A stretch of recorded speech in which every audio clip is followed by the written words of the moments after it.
All right, Shalom. I want to start by giving all praises, honor, and glory that's due to Yahweh, Bahashem, Yahweh Shai, Bahashem, Rakakwadash. Double honor to the apostles and elders of Great Millstone who taught us this truth. Peace, blessings, salutations to the hopeful like Akim scattered throughout the four corners of the earth, giving all diligence to make your calling and election sure, as well as hastening the coming of our Lord Yahweh Shai. All right, this is 2024, the hopeful year of Jacob's trouble. And as I always say through the spirit, man, it's shaping up to be just that. Okay, today is September 23rd. All right. You got just about a week, if not less, until October 1st. And you got these port workers, all right, who deal with the shipping containers, man. 45,000 of them are threatening to go on strike. All right. Now, the problem with most of Americans is they don't know how the economy works. They don't know why America is so rich and famous and wealthy, or at least it was at one point. Okay, they don't know how they get their goods into the grocery stores. Not even just grocery stores, everything, your cars, car parts, you name it, man. Everything is being imported and exported. Okay. And so those imports and exports are being threatened to be stopped by 45,000 port workers. Okay, the people who make sure you get your goods. Okay, those imports and exports are threatening to be stopped. All right, these port workers, 45,000 of them from 5 different ports, 5 major different ports in the U.S. decided to go on strike. Which immediately after a couple days, you would see no food in the grocery stores, and not even just food, all type of businesses, man. You name it, man. Businesses are gonna be closed. There's gonna be a lack of food, okay, and people are gonna get to tripping, man. All right, and all of this is just before the election, or the selection of whoever the president is gonna be. All right, all of this is happening, and they're threatening that if they don't come to agreement by October 1st, which is a few days away, then maybe 7 days away. Then, hey, man, they're saying they're going to go on strike. Okay, so that's the whole month of October. The election's not to November 5th. So the whole month of October, all hell could break loose, man, here in Babylon. Okay, you already got these Edomites, these Edomite patriots, right? So-called white people. Hey, man, they on edge. They're ready to go to war and cause civil war over the slightest thing, man. Most importantly, Donald Trump. But this right here could jump things off sooner. Okay? What do brothers always say, man? This devil, man, he got to come with a black swan event. Order out of chaos. Okay? Order ab chaos. Okay? What they call it, the Hegelian dialect, where this devil, man, he creates a problem. All right? The people start to complain, and then he comes with the solution. All right? And the people do what? They accept whatever the solution is, and therefore allowing Esau Edom to have his way. Ultimately, what he wants is to implement the mark of the beast, which is the RFID microchip. All right. So let's just check out the news and grab the scriptures.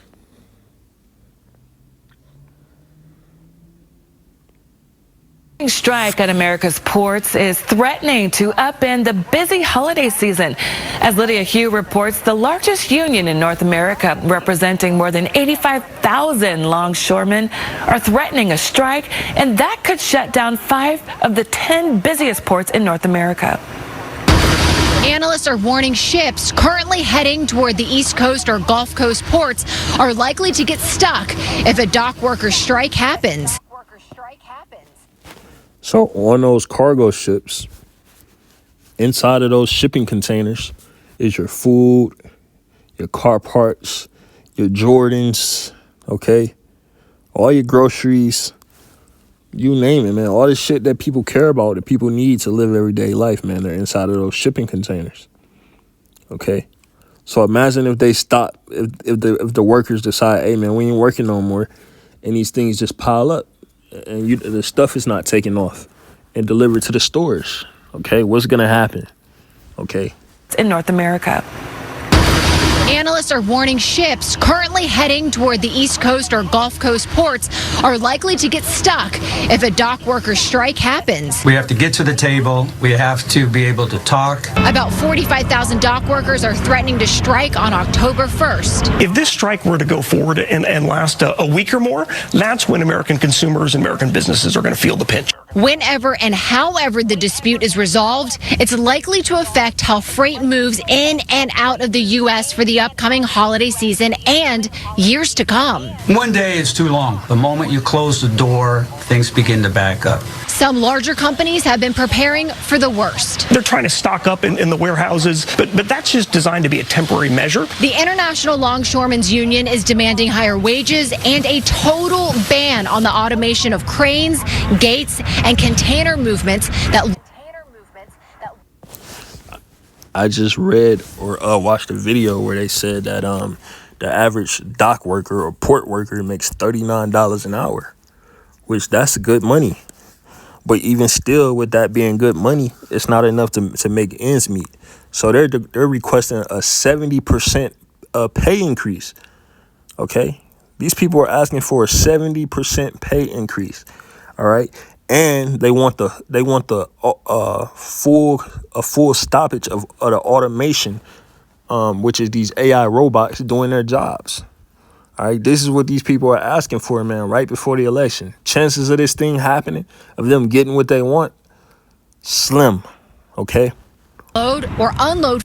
They're going to feel the pinch. Whenever and however the dispute is resolved, it's likely to affect how freight moves in and out of the U.S. for the upcoming holiday season and years to come. One day is too long. The moment you close the door, things begin to back up. Some larger companies have been preparing for the worst. They're trying to stock up in the warehouses, but that's just designed to be a temporary measure. The International Longshoremen's Union is demanding higher wages and a total ban on the automation of cranes, gates, and container movements that load or unload freight. The unions are calling automation a cancer. But experts point to successful automated ports around the world that did not cut jobs, arguing America's ports are the least efficient.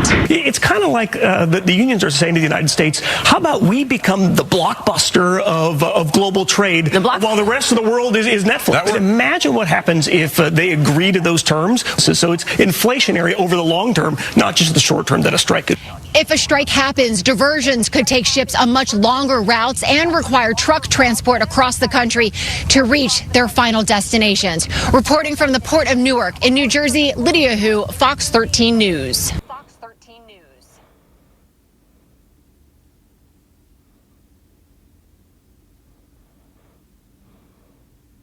It happens almost every.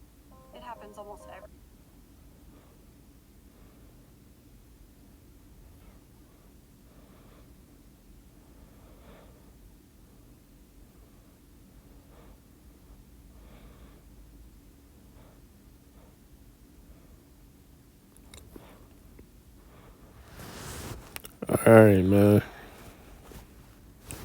Forgive me. So, listen.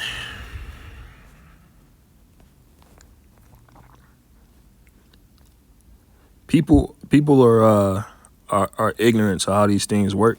And if this thing takes place, it's going to be bad for this country. Not to mention, man, it's getting cold outside. All right. Now, they mentioned that they wanted a full stoppage of the automation. Let's see what that looks like.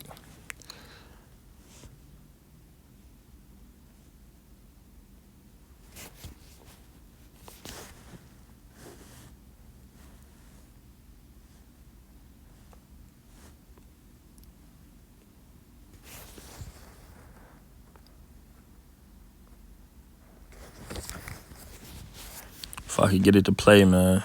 Satan is funny as hell, man. Oh, these are the automated ones. Oh, these are the automated ones. Our Stu Mundell over the Port of Los Angeles, seeing something unfold many folks probably didn't know about. The port is going automated. Artificial intelligence and digital technology are moving and powering commerce here. These are drones. Containers are lowered onto trailers, and within seconds, those trucks drive off. They know where to turn, where to drive, and where to drop off their cargo. They even yield to each other when one crosses in front of the other, and there are no humans in sight. Four-wheel steering. These are cool. The old supply chain, so to speak, is no longer in place. Professor Nick Vyas is the executive director with the Center for Global Supply Chain Management at USC. As futuristic as this may look, Professor Vyas says we're way behind other countries. That's just a small subset of what the automation being adopted in the rest of the world. Professor Vyas is referring to ports like this one, Rotterdam in the Netherlands, Europe's busiest port, and it's also one of the world's most technologically advanced. Rotterdam officials say they've created a platform that will allow autonomous shipping using sensors placed on quay walls, waterways, and even dolphins. As exciting as the technology is, the evolution of it also has the potential of being very painful. But the bigger picture, which people don't understand, is the cost and effect. Mark Mendoza is the president of ILW. So listen, what happens is you start doing that, and guess what? People lose their jobs. But the scriptures say that there would be no work for Egypt. Okay, Egypt being America, Babylon the Great. All right, there would be no work for Egypt. So let's get the scriptures. Ezekiel 28 and verse 1. The word of the Lord came again unto me, saying, Son of man, say unto the prince of Tyrus, thus saith the Lord. Now, when you look at Tyrus or Tyre, in the scriptures, in the ancient day, it was what? A merchant city, similar to America. Okay, it had it to where it's north of Israel, like right there on the border, and it had it to where it was bringing in imports from the northern border and from the southern border. Okay, it was getting a lot of merchantry going on there. Okay, and America is likened unto Tyre. Okay, it says, the word of the Lord came unto me, saying, Son of man, say unto the prince of Tyrus or Tyre, thus saith the Lord Yahweh, because thine heart is lifted up, and thou hast said, I am a God, I sit in the seat of the Most High, in the midst of the seas, yet thou art a man and not the Most High, though thou set thine heart as the heart of the Most High. Right? What's that? First or Second Thessalonians 4. Okay, this devil thinks that he's the Most High, man, because the Lord has blessed him with this technology. He's blessed him with the wisdom, understanding greater than Daniel, the scriptures say. Okay, it says, behold, thou art wiser than Daniel. There is no secret that they can hide from thee, man. Look at their AI and their AI technology. All right, and which is why they're gonna have to introduce. This is why they're planning to introduce UBI, Universal Basic Income, because artificial intelligence is going to take over the majority of the jobs, and they're going to just they're going to try to stick you people with the MOTB, and then you'll just get a set income every month, and you'll only be able to live within you'll only be able to move around within a 15-mile radius, a 15-minute city. Okay, it says, with thy wisdom and with thy understanding, thou hast gotten thee riches, and hast gotten gold and silver into thy treasures. All right, by way of all this trade, man, that goes on between America, Babylon the Great, and these other countries. Okay, it says, by thy great wisdom and by thy traffic, right, hast thou increased thy riches, and thine heart is lifted up because of thy riches. Right, and that's why America is so proud, man, and boastful. Okay. And these other countries, man, they selling shit over here to America's, because America is full of fucking consumers. Okay, and they're getting rich off of this place, which is why when this place get destroyed, the other nations, they're gonna mourn like, man, we was getting so rich off of that place.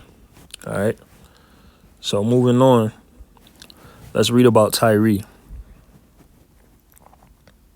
Tyre, built on an island and on the neighboring mainland, was probably originally founded as a colony of Zidon, mentioned in Egyptian records of the 14th century BCE as being subject to Egypt. Tyre became independent when Egyptian influence in Phoenicia declined. It later surpassed Sidon as a trade center.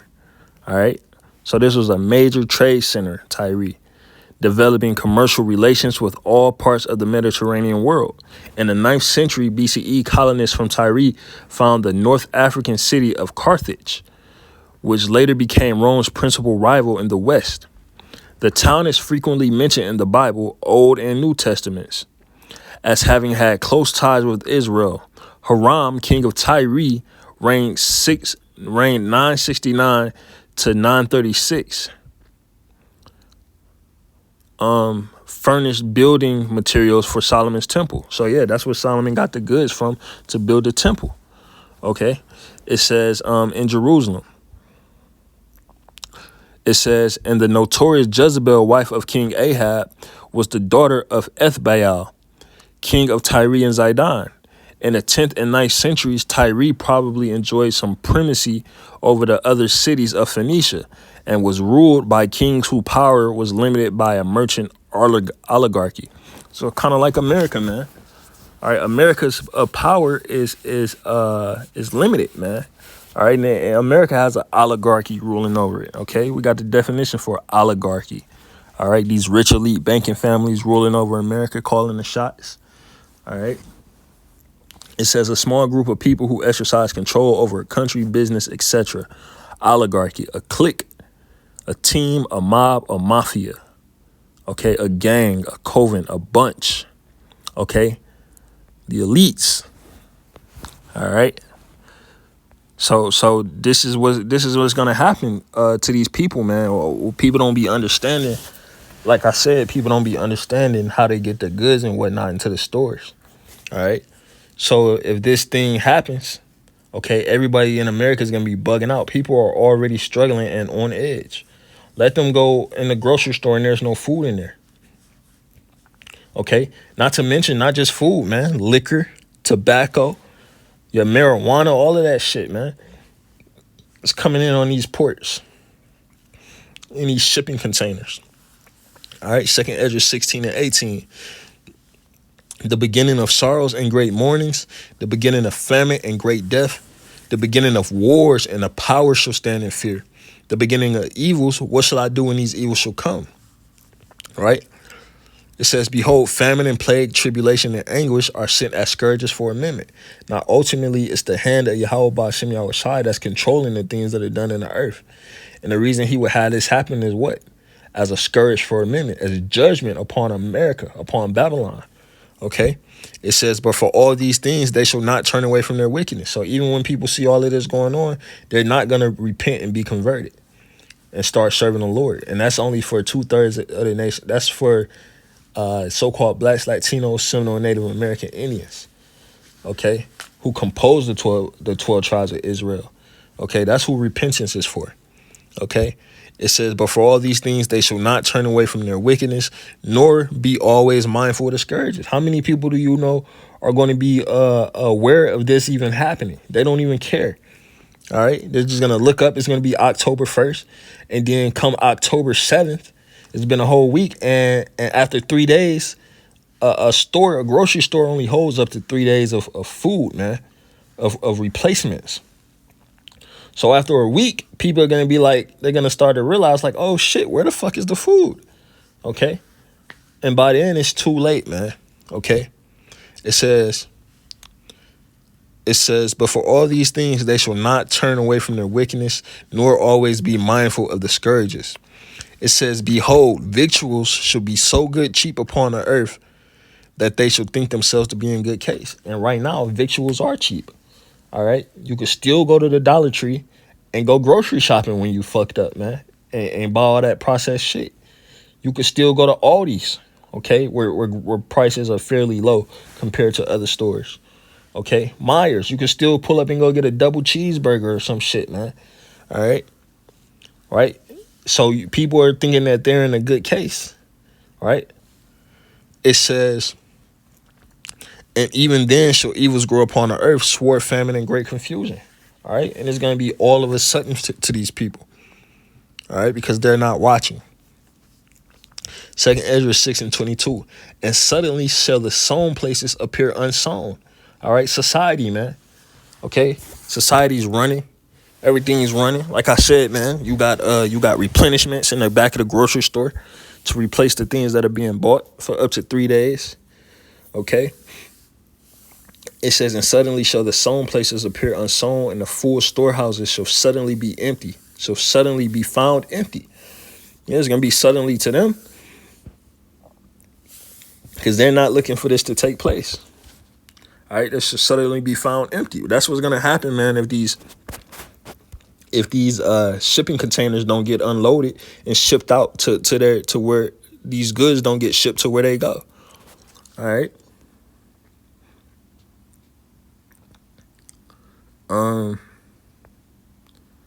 Second Ezra chapter 15. Okay, and if that takes place, right, this thing could all happen so fast, man, in just 1 month. All right, because the scriptures do say suddenly. Second Ezra 15, in verse 14. Woe to the world and them that dwell therein, for the sword in their destruction draweth nigh, and one people shall stand up to fight against another, and swords in their hand. People are going to lose their shit, man, if they don't have access to their food, okay, their liquor, their tobacco, you know, all of the things that come in on those shipments in them cargo containers, okay? It says,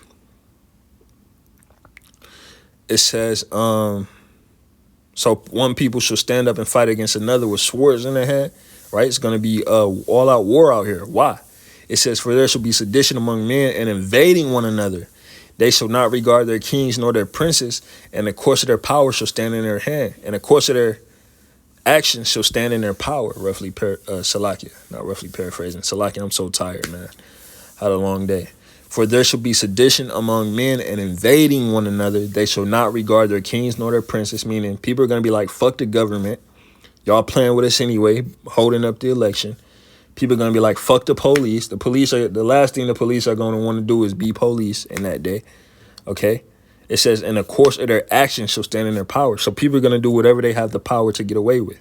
Okay? It says, a man shall desire to go into a city and shall not be able. For because of their pride, the city shall be troubled, the houses shall be destroyed, and men shall be afraid. A man shall have no pity upon his neighbor. Right, man. Timothy across the street, John, Jonathan, you know, down the road, y'all be fucking barbecuing together and drinking beers and popping fireworks on the 4th of July. Hey, the scriptures say, man, it says a man shall have no pity upon his neighbor.